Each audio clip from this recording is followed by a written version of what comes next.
Ramesh ചെന്നിത്തലയെ NS ആസ്ഥാനത്തിൽ ക്ഷണിച്ചു എന്നുള്ളതല്ലേ? അല്ലെ, NSSും നേതൃത്വവും രമേശ് ഒരു അണ്ണനും തമ്പിയാണ്. അണ്ണനും തമ്പിയും തമ്മിൽ അങ്ങോട്ടും ഇങ്ങോട്ടും വിളിക്കുകയും അല്ലെങ്കിൽ സ്നേഹമോ അതിൽ പിണക്കമോ ഇണക്കമോ ഉണ്ടായെങ്കിൽ അത് തീർന്നുവെങ്കിൽ അത് നല്ലതല്ലേ? ഒരിക്കലും രമേശിനും NSും നേതൃത്വമായിട്ട് പിണങ്ങാൻ പാടില്ല. ഇപ്പോൾ പിണക്കമുണ്ടെന്ന് ഇപ്പോൾ നിങ്ങൾ പറയുമ്പോഴാണ് ഞാൻ പോലും അറിയുന്നത്. പക്ഷേ 11 കൊല്ലമായിട്ട് അദ്ദേഹത്തെ വിളിക്കുന്നില്ല NS ആസ്ഥാനത്തേക്ക് എങ്കിൽ പോലും അതിൻ്റെ പേരിൽ ഒരു അപശബ്ദമോ അതിൻ്റെ പേരിൽ പരിഭവമോ പരാതിയോ ഒന്നും രമേശ് പറഞ്ഞതായിട്ട് നമ്മളാരും കേട്ടിട്ടില്ല. അത് വളരെ അച്ചടക്കത്തോടും വിനയത്തോടും കൂടി അതെല്ലാം സഹിച്ച് സ്വയം സാക്രിഫൈസ് ചെയ്ത് അതിനെ നേരിട്ടു. കാലം കഴിഞ്ഞപ്പോൾ നേതൃത്വത്തിൽ തോന്നി തെറ്റായിപ്പോയി, രമേശിനോട് ചെയ്ത വിളിക്കാതിരുന്ന് തെറ്റായിപ്പോയെന്ന് തോന്നിയുകൊണ്ടാണല്ലോ ഇപ്പോൾ ശരിയിലേക്ക് പോയത്. അങ്ങനെ ശരിയുടെ പാതയിലൂടെ സഞ്ചരിച്ച് NS നേതൃത്വം ഇപ്പോൾ 11 കൊല്ലം കഴിയുമ്പോൾ അദ്ദേഹത്തെ വിളിച്ചുവെങ്കിൽ നല്ല കാര്യമാണ്. ഒരിക്കലും NS നേതൃത്വവും രമേശനും തമ്മിൽ തെറ്റിപ്പോകാൻ പാടില്ല. ഞാൻ മുമ്പ് പറഞ്ഞ പോലെ അവർ അണ്ണനും തമ്പിയാണ്. എന്നും അണ്ണനും തമ്പിയുമായിട്ടും അവർ വളരട്ടെ, ഉയരട്ടെ എന്ന് നമുക്ക് പ്രാർത്ഥിക്കാം. അത് സതീശൻ്റെ കയ്യിരിപ്പിൻ്റെ കൊണ്ടാണ്. സതീശൻ ഒരു അഹങ്കാരത്തിൻ്റെ ആൾരൂപമല്ലേ? ഇതൊന്ന് ആലോചിച്ച് നോക്കിയേ. ഇപ്പോൾ KPCC പ്രസിഡന്റ് എന്തെങ്കിലും പറഞ്ഞാൽ ഉടനെ തന്നെ ആ മൈക്ക് മേടിച്ചിട്ട് സ്റ്റേജ് വെച്ച് തന്നെ അത് എതിര് പറയണത് ഞാൻ കേട്ടിട്ടുള്ളതാണ്. എനിക്ക് വയസ്സ് 10-82 ഇതിനുള്ള ഒരുപാട് KPCC പ്രസിഡന്റുമാരൊക്കെ ഉണ്ട്, പ്രതിപക്ഷ നേതാക്കന്മാരൊക്കെ ഉണ്ട്. ഇത്തരം തറ പറയുന്ന നിലവാരമില്ലാത്ത, പരോക്ഷമായിട്ട് ഒരു ബഹുമാനമില്ലാതെ സംസാരിക്കുന്ന ഒരു പ്രതിപക്ഷ നേതാവിന് ഞാൻ കേട്ടില്ല. KPCC പ്രസിഡന്റ് പറയുന്ന അങ്ങേക്ക് അഭിപ്രായ സ്വാതന്ത്ര്യമുണ്ട്, പക്ഷേ ഇത്തരത്തിൽ വിമർശനങ്ങൾക്ക്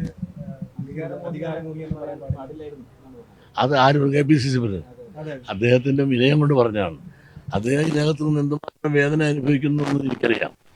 ഈ പ്രതിപക്ഷ നേതാവിൻ്റെ ക്രൂരമായ സമീപനങ്ങളും അദ്ദേഹത്തെ കൊച്ചാക്കിക്കൊണ്ടുള്ള പറച്ചിലുമെല്ലാം അയാളുടെ പ്രായം കൊണ്ടും പക്വത കൊണ്ടും വളരെ ക്ഷമിക്കുന്നു. അദ്ദേഹത്തിന് വിനയം കൊണ്ട് പറഞ്ഞു എന്നുള്ളതല്ലാതെ ഉള്ളിൻ്റെ ഉള്ളിൽ അദ്ദേഹത്തിന് വളരെ വേദനയും പ്രയാസമുണ്ട്. ഈ KPCC പ്രസിഡന്റ് എന്ന നിലയിലുള്ള അദ്ദേഹത്തിന് ഒരു അംഗീകാരം കൊടുക്കുന്നുണ്ടോ?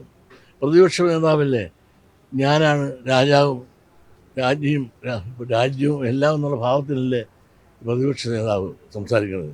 KPCC പ്രസിഡന്റിനെ മൂലയിലെത്തിക്കൊണ്ടല്ലേ, ഒതുക്കിക്കൊണ്ടല്ലേ പ്രവർത്തനങ്ങൾ മുമ്പോട്ട് പോയത്. അത് അങ്ങനെ പോകുന്നുവെന്ന് ഒരിക്കലും KPCC പ്രസിഡന്റിന് സമ്മതിക്കാനൊക്കെ അല്ല, അത് സ്വാഭാവികമാണ്.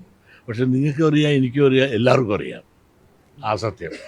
താങ്കളെ VD സതീശനെ പറവൂരിൽ തോൽപ്പിക്കണമെന്ന് പരസ്യമായി പറഞ്ഞു, പക്ഷേ നേരെ തിരിച്ചാണ് ജനങ്ങൾ ചെയ്തത്. എന്നാൽ ഇന്നലെ SNDPയുടെ മുൻ പ്രസിഡന്റായ വിദ്യാസാഗർ, ആ പുള്ളിക്ക് ഞാൻ അദ്ദേഹം തോൽപ്പിക്കണമെന്ന് ആരോടും പറഞ്ഞിട്ടില്ല. അതാണ് വിദ്യാസാഗർ എന്ന് പറഞ്ഞാൽ എങ്ങനെയാണെന്നറിയാം. ആ സമൂഹത്തിൽ സമുദായത്തിൽ ആർക്കും വേണ്ടാത്ത ഒരു ഉച്ചിഷ്ടമാണ് അദ്ദേഹത്തിന്. ഇങ്ങനെ എന്തെങ്കിലും ഞാൻ പറഞ്ഞ് കുറേ കഴിയുമ്പോഴത്തേക്ക് എന്തെങ്കിലും തിരിച്ചു പറഞ്ഞില്ലെങ്കിൽ ആ തിരിച്ച് പറയിപ്പിക്കാൻ ഉപയോഗിക്കുന്ന ഞങ്ങളുടെ കൂട്ടത്തിൽ ഒരു അഞ്ചാമ്പത്തി പ്രവർത്തനം നടത്തുന്ന ഒരു വിഴുകാരിയ കുട്ടിയാണ് വിദ്യാസാഗർ.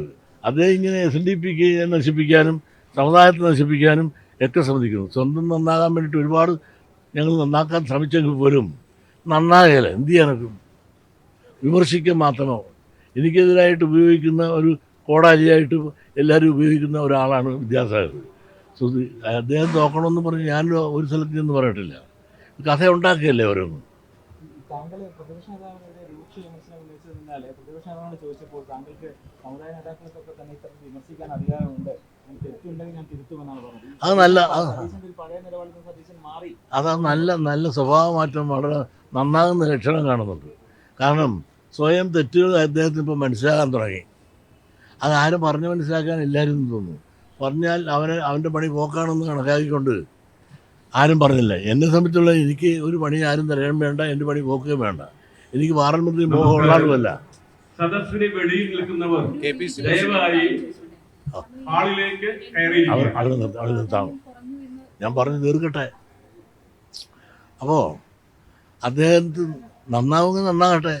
ഇപ്പോൾ പറയാനും പണ്ടാണെങ്കിൽ പറയുന്ന ഭാഷ അങ്ങനെ ആയിരുന്നില്ല.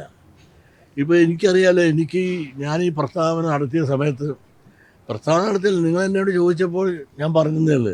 ഞാൻ ചോദിക്കാനോ നിങ്ങൾ പറയാനോ വേണ്ടി ഞാൻ മീഡിയയുടെ മുമ്പിൽ വന്നില്ല. മീഡിയ എൻ്റെ വന്ന് നിങ്ങൾ ചോദിച്ചപ്പോൾ പറഞ്ഞ ഉത്തരങ്ങളാണ്. അത് കേട്ടിട്ട് എത്രയോ കോൺഗ്രസ് നേതാക്കന്മാർ എന്നെ അഭിനന്ദിച്ചുകൊണ്ടും പറഞ്ഞത് മുഴുവൻ ശരിയാണെന്ന് പറഞ്ഞ് മെസ്സേജ് തരികയും പണ്ട് ഇദ്ദേഹം പറഞ്ഞ സമുദായത്തെപ്പറ്റി പറഞ്ഞ അത് ക്ലിപ്പുകൾ എനിക്ക് അയച്ചു തന്നു. അതായത് ഒരു സമുദായത്തിൻ്റെ മതത്തിൻ്റെ നേതാക്കന്മാരുടെ തിണ്ണനിറങ്ങാൻ പോകത്തില്ലെന്നും ഒക്കെ പറയുന്നു. അവിടെയെല്ലാം താക്കോലുണ്ട്, പെട്ടി അവരുടെ കയ്യിലൊന്നും ഇല്ല എന്നൊക്കെ പറഞ്ഞ് സമുദായ നേതാക്കന്മാരെല്ലാം അദ്ദേഹം പുച്ഛിച്ച് പറഞ്ഞ് അത് കാണിക്കുകയും, എന്നാൽ ഇപ്പോൾ എല്ലാ സമുദായ നേതാക്കന്മാർക്കും വീട്ടിലും അവിടെയെല്ലാം പോകുന്നില്ലേ. അപ്പോൾ അഭിപ്രായം ഇരുമ്പലൊക്കെ അല്ലെന്ന് പറഞ്ഞ് സി വി കുഞ്ഞിരാമനെ നമുക്ക് അഭിനന്ദിക്കാം. ഈ കോൺഗ്രസ് നേതാക്കളുടെ ഒരു പൊതുവികാരമാണ് താങ്കൾ പറഞ്ഞത്. സ്വാഭാവികമായിട്ടും ആണല്ലോ. കോൺഗ്രസ്സിൽ എത്രയോ ആളുകൾ സഹിക്കുന്നു ഇദ്ദേഹത്തെ. കാരണം ഒരു പ്രതിപക്ഷ നേതാവെന്ന നിലയിലും കോൺഗ്രസ്സിൽ അച്ചടക്കം ഉണ്ടെന്ന് കണക്കാക്കിക്കൊണ്ട് സഹിക്കുന്ന ഒരുപാട് നേതാക്കന്മാരുണ്ട്. ആ സഹിച്ച് അവർ നെല്ലിപ്പലക വരെയായി. അപ്പോൾ നിങ്ങൾ മനസ്സിലാക്കിയിട്ടായിരിക്കുമല്ലോ മീഡിയകൾ എന്തൊക്കെ വന്ന് ചോദിക്കുമ്പോൾ ഞാൻ ഒത്തു പറയല്ല, ഉള്ളത് പറയും. അങ്ങനെ ഉള്ളത് പറഞ്ഞപ്പോൾ നിങ്ങൾക്കെല്ലാം ഒരു സത്യമാണെന്ന് തോന്നിയതുകൊണ്ടാണല്ലോ നിങ്ങൾ തന്നെ ഇപ്പോൾ ഒരു വേലി പോലെ എൻ്റെ മുമ്പിൽ നിരന്നിരിക്കുന്നത്. അപ്പോൾ ഞാൻ പറയുന്നതിൽ എന്തെങ്കിലും സത്യമുണ്ടെന്നും ഞാൻ കുറേയെല്ലാം നേരാണ് പറയണമെന്നും നേരെ പറയുന്ന ഒരാളാണ് ഞാനെന്നും നിങ്ങൾക്ക് ബോധ്യമുള്ളതുകൊണ്ടും അത് ഇവിടുത്തെ ജനങ്ങളും എൻ്റെ സംസാരം കേൾക്കാൻ താല്പര്യമുള്ളത് കൊണ്ടാണല്ലോ നിങ്ങൾ എന്നെ കാണാനും പറയാനും വന്നത്. വളരെ സന്തോഷമുണ്ട്. KPC president മാറേണ്ടതുണ്ടോ?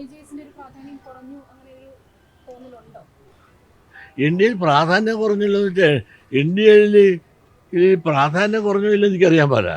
പക്ഷേ ഈ BD ജയസേനന് NDAയിൽ നിന്ന് എന്ത് കിട്ടിയെന്ന് അവരോട് ചോദിച്ചാൽ ഒരു ശരിയായ ഒരു ഉത്തരം അവർക്ക് തരാൻ സാധിക്കുന്നുണ്ടോ എന്ന് എനിക്കറിയാൻ പാടില്ല. അതൊന്നും പറയാൻ ഞാൻ പ്രാപ്തനല്ല. ഞാൻ അതുമായിട്ടൊരു ബന്ധമില്ല. ഞാൻ അവരുടെ രാഷ്ട്രീയ കാര്യങ്ങളൊന്നും ഞാൻ ഇടാറില്ല. ഒരു കാര്യമുണ്ട്, NDAയിൽ ചേർന്ന BD ജയസിനെയും വേണ്ടത്ര പരിഗണനയോ പരിരക്ഷയോ BJP കൊടുത്തിട്ടില്ല എന്നുള്ളത് നേരാണ്. 2026 രമേശിനെതിരെക്കാണ് മുഖ്യമന്ത്രിയാവാനുള്ള സാധ്യത എന്ന് പറഞ്ഞതിലൂടെ കോൺഗ്രസ് അധികാരത്തിലെത്തും എന്ന് താങ്കൾ പറഞ്ഞു എന്നാണ് പ്രതിപക്ഷ നേതാവ് പറയുന്നത്. അത് പച്ചക്കള്ളല്ലേ. കോൺഗ്രസ് ഒരു കാരണവശാലും അടുത്ത തെരഞ്ഞെടുപ്പിൽ ജയിക്കില്ല. പിന്നെ അദ്ദേഹത്തിൻ്റെ ആഗ്രഹം ഞാൻ കേട്ടു. ഞാനങ്ങനെ പറഞ്ഞതായിട്ട് പുള്ളി വ്യാഖ്യാനിച്ചു പറഞ്ഞു. പ്രതിപക്ഷ നേതാവ് പറയുന്നത് അടുത്ത തെരഞ്ഞെടുപ്പിൽ കോൺഗ്രസ് ജയിക്കുമെന്ന് ഞാൻ പറഞ്ഞു എന്നുള്ളത് സന്തോഷം. ഒരിക്കലും ഞാനങ്ങനെ പറഞ്ഞിട്ടില്ല. ഒരു പ്രതിപക്ഷ നേതാവ് പറഞ്ഞത് പച്ചക്കള്ളമാണ്. മാത്രമല്ല അടുത്ത പ്രാവശ്യം കോൺഗ്രസ് വരും എന്നല്ല. രമേശ് ചെന്നിത്തലയ്ക്ക് ഒരു മുഖ്യമന്ത്രി സ്ഥാനം കിട്ടാൻ കോൺഗ്രസ് സാധ്യതയുണ്ടെങ്കിൽ രമേശ് ചെന്നിത്തല കൊള്ളാമെന്ന് പറഞ്ഞതൊന്നുമില്ലാതെ അടുത്ത തെരഞ്ഞെടുപ്പിൽ എങ്ങനെ കോൺഗ്രസ് വരണം നിങ്ങൾ തന്നെ ആലോചിച്ചോ. കോൺഗ്രസ് 5 പേര് മുഖ്യമന്ത്രിയാകാൻ നടപ്പുണ്ട് കോൺഗ്രസിനകത്ത് തന്നെ. അപ്പോൾ ഈ 5 ആൾ 5ആയിട്ട് നിൽക്കുന്നു. അതുപോലെ തന്നെ ഇന്നിപ്പോൾ LDFിൻ്റെ ഗുണം കൊണ്ടല്ല, LDFിൻ്റെ ഭരണം ഇന്ന് നിലനിൽക്കുന്നത് തന്നെ ഇവരുടെ ബലഹീനത കൊണ്ടാണ്. UDFിൻ്റെ ബലഹീനതയാണ് LDFിൻ്റെ ഐശ്വര്യം. അപ്പോൾ എന്തുകൊണ്ടും ഇവർ ബലഹീനമാണ്. കേരളത്തെ സംബന്ധിച്ചിടത്തോളം ഒരു മത്സരത്തിന് വന്നാൽ നല്ലൊരു ത്രികോണ മത്സരമാണ് ഇതിനുണ്ടാകാൻ പോകുന്നത്. NDAയും UDFും LDFും ഇങ്ങനെ വരുമ്പോൾ NDA ഇവിടെ വളർന്നിട്ടുണ്ട്. ഈ ത്രികോണ മത്സരത്തിൽ ആർക്കാണ് നഷ്ടം വരുന്നത്? NDA നല്ല വോട്ട് NDA പിടിച്ചുകൊണ്ട് പോകും കോൺഗ്രസ്സുകാരുടെ. അപ്പോൾ ഈ അടുത്ത തെരഞ്ഞെടുപ്പ് സ്വാഭാവികമായിട്ടും LDF തന്നെ ഭരണത്തിൽ വരും എന്നാണ് പൂർണ്ണമായും ഞാൻ വിശ്വസിക്കുന്നത്. അല്പസമയത്തിനകം അദ്ദേഹം ഇങ്ങോട്ട് വരുന്നതായിരിക്കും. ആർക്ക് BD ജയസിനെ ഞാൻ പറയത്തില്ല. MLA ആകാനോ MP ആകാനോ മന്ത്രിയാക്കാനോ ഒന്നും ഞാൻ ഒരു നിവേദനവും ഒന്നും പറയുക അങ്ങനൊരു പാർലമെൻ്ററി മോഹമായിട്ട് അവർക്ക് വേണ്ടിയിട്ട് ഞാനൊരു നിവേദനമായിട്ട് ആരോഗ്യം പോവുകയില്ല. അവർ വളർന്നു. BJP വളർന്നുകൊണ്ടിരിക്കില്ല. നിങ്ങൾ കഴിഞ്ഞ തെരഞ്ഞെടുപ്പിൽ കണ്ടില്ലേ? അടുത്ത തെരഞ്ഞെടുപ്പിൽ ഇനിയേക്കാൾ കൂടുതൽ മെച്ചമായി വരുമ്പോൾ അതിൻ്റെ നഷ്ടക്കാർക്കാണ്. ആ വോട്ടുകൾ മുഴുവൻ പോകുന്നത് UDFിൽ നിന്നാണ് വോട്ട് പോകുന്നത്. അത് കോൺഗ്രസ്സിന് ഏറ്റവും തകർച്ച വരും. അത് LDFിന് ഗുണം ചെയ്യും. LDFിൽ ചെറിയൊരു ശതമാനം പോകുന്നുണ്ടെങ്കിൽ വളരെ കൂടുതൽ വോട്ട് പോകുന്നത് കോൺഗ്രസ്സിൽ നിന്നാണ്. LDFിൻ്റെ മെച്ചം കൊണ്ടായിരിക്കില്ല അവർ മുന്നോട്ട് അല്ല പോകും? നിങ്ങൾക്കറിയാം, എല്ലാവർക്കും അറിയാമല്ലോ പറഞ്ഞ പിണറായി സർക്കാരിൻ്റെ ഭരണം ഒന്നാം പിണറായി സർക്കാരിൻ്റെ അടുത്തോളം മെച്ചമല്ല എന്ന് അതിനകത്തുള്ളത് തന്നെ ഇപ്പോൾ ചർച്ച ചെയ്ത് അത് ഇരുത്താൻ വേണ്ടിയിട്ടുള്ള നിർദ്ദേശം നിൽക്കുന്ന ഈ കാലഘട്ടത്തിൽ ഞാൻ സത്യമല്ലേ പറയേണ്ടത്. ഒന്നാമത്തോളം മെച്ചമല്ല രണ്ടാമത്തത്. കുറേ മന്ത്രിമാർ പുതുതായിട്ട് വന്ന പലരും പ്രതീക്ഷിച്ച പെർഫോമൻസ് അവരിൽ നിന്ന് കാണുന്നില്ല. മുഖ്യമന്ത്രിയുടെ ഗ്രാഫ് താഴേക്ക് പോയോ? മുഖ്യമന്ത്രിയല്ല, ഭരണത്തിൻ്റെ ഗ്രാഫ് താഴോട്ട് പോയി. മുഖ്യമന്ത്രിയുടെ ഗ്രാഫ് താഴോട്ട് പോയിട്ടില്ല, ഭരണത്തിൻ്റെ ഗ്രാഫ് താഴോട്ട് പോയിട്ടുണ്ട്. പക്ഷേ ഇതെല്ലാം ആണെങ്കിൽ LDFൻ്റെ ഐശ്വര്യം എന്ന് പറഞ്ഞാൽ NDA ആണ്. NDA വളരുമ്പോൾ LDF അധികാരത്തിൽ വരും. പിന്നെ സ്വാഭാവികമുണ്ട്, NDA വളരുമ്പോൾ ആരാണ് തളരുന്നവരാണ്? ഇവിടുത്തെ കോൺഗ്രസ്സുകാരാണ് തകരുന്നത്. ഈ കോൺഗ്രസിനകത്ത് ഈ KPC പ്രസിഡന്റിനെ മാറ്റാനുള്ള ചില നീക്കങ്ങളൊക്കെ നടക്കുന്നുണ്ട്. SNDPയുടെ ഒരു നിലപാട് എന്താക്കാൻ? അത് അവരുടെ പാർട്ടിക്കാരിയല്ലേ, അവരുടെ പാർട്ടിക്കാരും അവരുടെ കൊച്ചി അവരുടെ കുളം അവരുടെ ഇഷ്ടം പോലെ ചെയ്യട്ടെ.